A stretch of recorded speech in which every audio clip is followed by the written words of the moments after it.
پاکستان مخالف نعروں کے بعد ایم کیو ایم کے رہنما ایک ایک کر کے پارٹی کو خدا حافظ کہنے لگے۔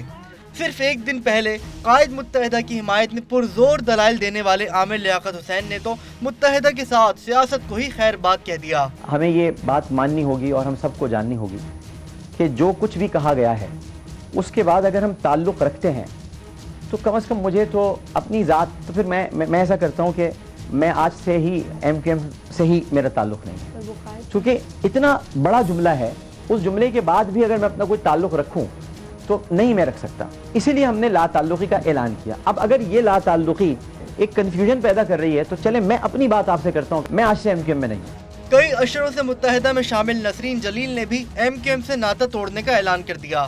ایم کیو ایم کے سابق ایم پی اے خلیل اللہ صابر نے لندن میں پارٹی چھوڑ کر پاک سرزمین پارٹی میں شمولیت کا اعلان کر دیا۔ ارم عظیم فاروقی اور خالد بن ولایت پہلے ہی ایم کیو ایم کو الوداع کہہ چکے ہیں۔